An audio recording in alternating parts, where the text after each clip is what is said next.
Kali ini saya masih akan membahas persamaan dasar akuntansi, tapi mungkin dengan tingkat kesulitan yang lebih tinggi. Jadi coba kalian amati sampai akhir dan akan saya berikan trik bagaimana untuk menganalisis setiap soal agar tidak salah ketika dimasukkan ke persamaan dasar akuntansi. Seperti itu ya. Nah, kebetulan ini dalam soal ini sudah saya buatkan kolom-kolom untuk persamaan dasar akuntansinya.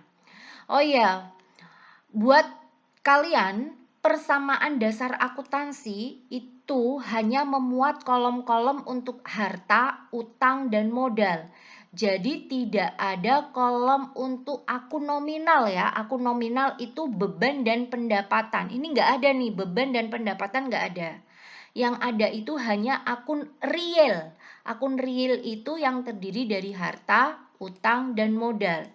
Dan boleh diperinci. Harta ini saya rinci menjadi kas, piutang, perlengkapan, peralatan, dan kendaraan.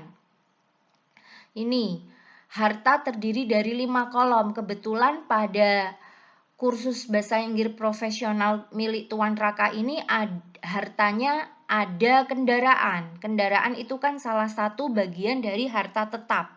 Nah, jadi harta dirinci.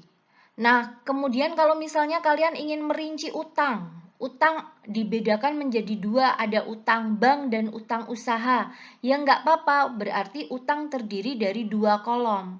Nah, kebetulan ini utangnya hanya satu jenis aja, berarti satu kolom aja. Seperti itu ya. Kemudian prive tidak usah dimasukkan ke kolom yang beda, prive itu mengurangi modal. Nah, berarti kalau ada kegiatan beban dan pendapatan itu bagaimana, Kak? Kalau ada beban dan pendapatan, masukkan ke kolom modal. Beban itu mengurangi modal, pendapatan itu menambah modal. Jadi nggak usah perlu membuat kolom untuk akun nominal. Ya, sekali lagi, akun nominal itu akun pendapatan dan beban, tidak usah dibuatkan kolom dalam persamaan dasar akuntansi. Kalau muncul transaksi akun nominal, tulis aja di keterangan. Nah, langsung saja ya, kita kerjakan soal ini. Pada tanggal 1 Juli, Tuan Raka membuka kursus bahasa Inggris profesional dan untuk keperluan usahanya Tuan Raka menyerahkan uang tunai sebesar 30 juta. Nah, dari soalnya ini aja udah mengandung soal. Nah, dari judulnya sudah mengandung soal, maaf ya. Ya, kita kerjakan dulu judulnya. Kita buat aja tanggal 1. Karena di awal ini ya, tanggal 1 Tuan Raka menyerahkan uang tunai. Uang tunai berarti kamu jadi bendahara, kamu nerima uang sebesar 30 juta. Saya tulis 30.000 aja. Kenapa? Karena di sini sudah saya tulis dalam 1.000 rupiah. Berarti kejadian yang saya tulis di sini semuanya dikalikan 1.000 rupiah kejadian aslinya. Gitu ya, biar nggak makan tempat. Kemudian secara otomatis kalau Tuan Raka ngasih uang ke perusahaan, maka modal Tuan Raka bertambah. Mengisi kolom modal, maka kolom keterangan wajib diisi. Dari mana sumber modal itu? 30.000 itu dari mana? Dari modal awal. Nah, seperti ini. Kalau sudah seperti ini, soalnya judulnya udah selesai, kita baru masuk ke tanggal 1. Dibayar sewa kursus, bayar sewa berarti kasnya berkurang sebesar 1 juta, saya tulis 1.000, dikurung, karena dikurangi. Membayar sewa berarti beban sewa, beban masukkan ke modal, mengurangi modal. Kita tulis di keterangan beban sewa.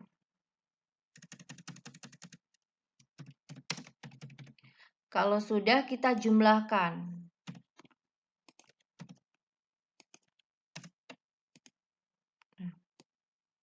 Lanjut ke tanggal 3. Menerima pendaftaran peserta khusus 10 orang dengan biaya 1 juta. Nah, ini dibayar 4 kali. 4 kali itu berarti 250 ribuan sekali bayar. per orang ya. Nah, biaya pertama dibayar saat pendaftaran. Nah, perhatikan soal ini. Nah, soal ini perlu analisis yang sangat tinggi. Diterima pendaftaran peserta 10 orang, berarti kan pendapatannya itu 10 kali 1 juta. Itu merupakan pendapatan. 10 juta kali 1 juta kali 10 berarti 10 juta itu adalah pendapatan. Saya tulis 10.000. Itu adalah pendapatan jasa 10.000 itu. Tetapi baru nerima 250.000 per orang. 250 kali 10 sama dengan 2.500.000. Berarti sisanya apa? Sisanya, kurangannya itu berarti piutang. Nah, seperti ini.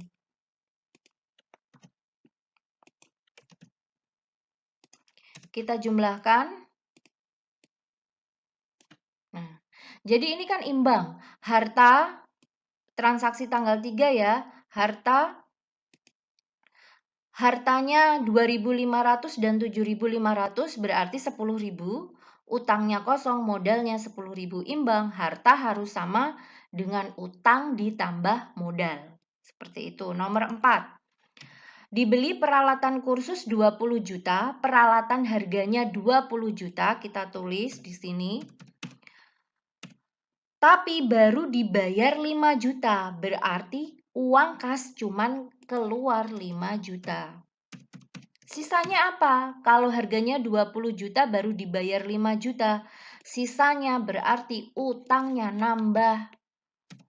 Utangnya nambah sebesar 15 juta.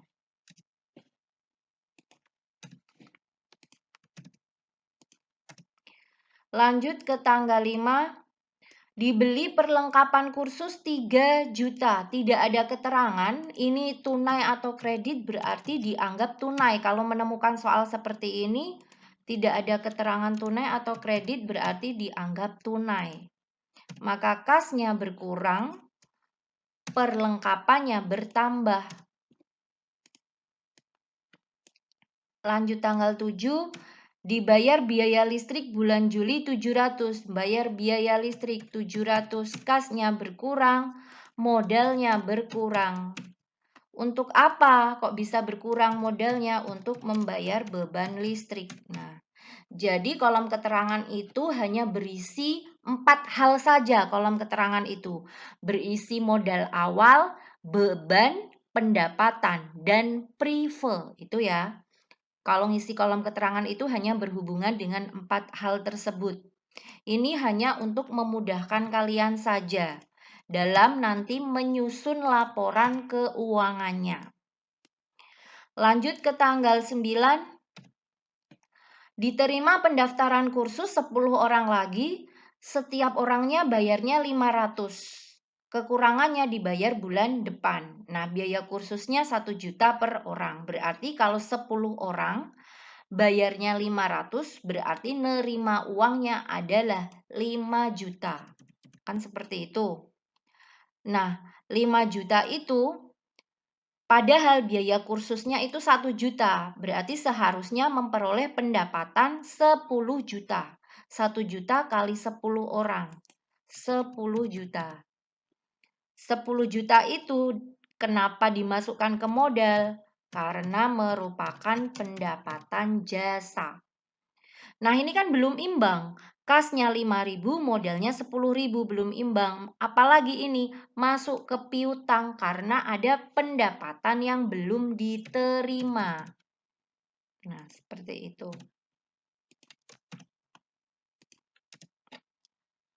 Lanjut ke tanggal 11.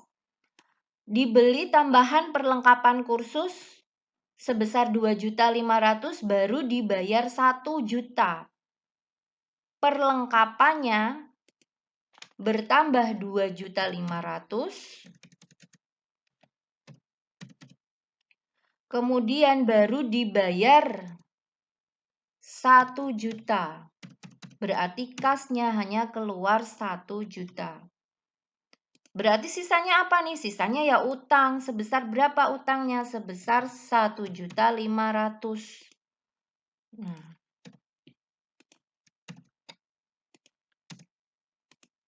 seperti ini ya. Nah,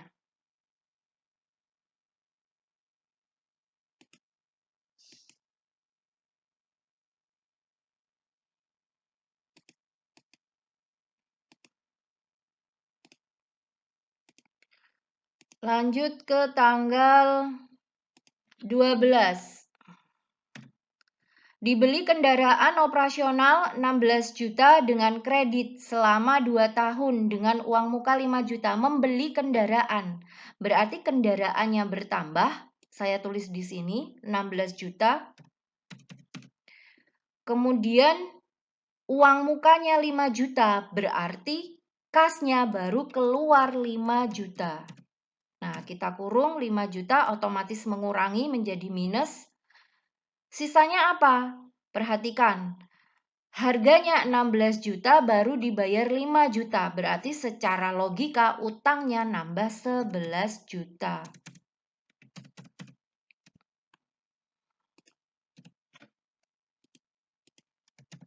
Kita jumlahkan 2 baris saja di atasnya. Lanjut ke tanggal 14. Dibayar biaya telepon. Biaya telepon sebesar 950.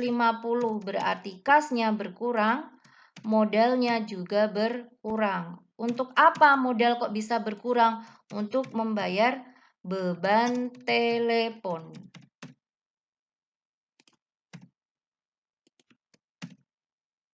Kita jumlahkan 2 baris saja di atasnya. Lanjut ke tanggal 16.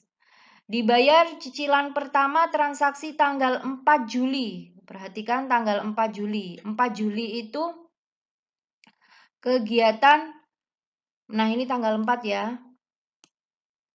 Tanggal 4 itu membeli peralatan. Nah cicilannya itu 3 juta setiap kali nyicil ya. Kan dibayar 5 kali cicilannya 3 juta. Nah sekarang kita membayar ini. Tanggal 16 cicilan pertamanya 3 juta, berarti kasnya berkurang, utang kita juga berkurang. Itu analisisnya sebesar 3 juta. Kasnya berkurang 3 juta, utangnya berkurang 3 juta.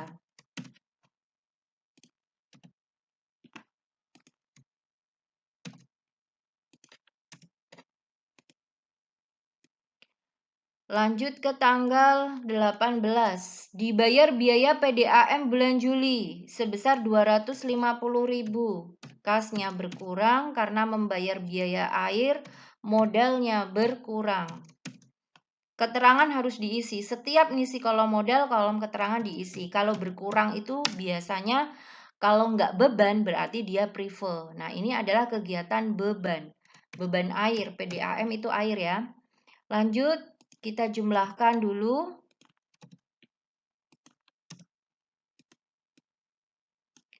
Masuk ke tanggal 20. Diterima cicilan kedua transaksi tanggal 3 Juli. Nah, kita kembali ke tanggal 3 Juli. Nah, tanggal 3 Juli ini. Cicilan kedua.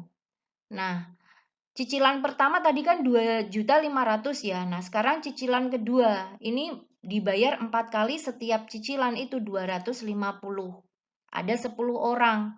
Berarti kita nerima uang lagi 250.000 ini kali 10 orang. Berarti nerima uang piutangnya berkurang, bukan pendapatan. Tadi kan sudah kita masukkan ke piutang. Kasnya bertambah sebesar 2.500.000, piutangnya berkurang 2.500.000. Kasnya bertambah 2.500.000, piutangnya berkurang 2.500.000. Nah, seperti ini.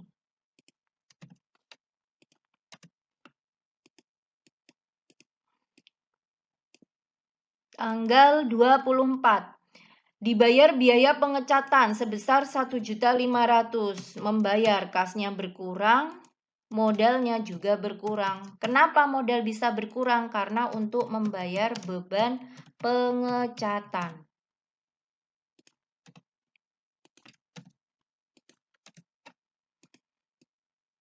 Lanjut ke tanggal 27. Dibayar gaji 1 orang karyawan sebesar 750.000 dan gaji guru 3 orang guru sebesar 2 juta. Nah, 3 orang guru satunya 2 juta, berarti 6 juta uang yang dikeluarkan plus 1 orang karyawan 750.000, berarti 6.750.000. Uang yang dikeluarkan untuk membayar gaji itu 6.750.000. Modalnya juga berkurang, 6.750.000 dikurung. Untuk apa uang dikeluarkan? Untuk membayar beban gaji.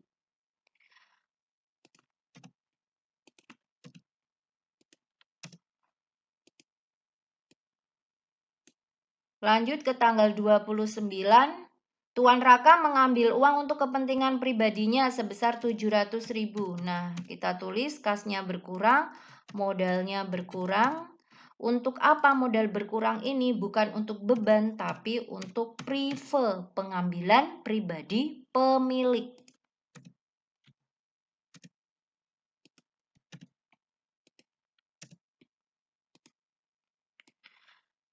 Transaksi terakhir tanggal 31, perlengkapan yang tersisa 1.200. Ini perlengkapan ya. Tersisa 1.200, diminta disisain aja 1.200. Disuruh nyisain 1.200.000. Nah, ini kan 5.500, disuruh nyisain 1.200, berarti perlengkapan harus dikurangi berapa biar sisanya 1.200. 5.500 dikurangi 1.200 itu adalah 4.300. Nah, seperti ini penggunaan perlengkapan yang dikurangi modal. Keterangan kita isi beban perlengkapan. Nah, sudah selesai, kita jumlahkan.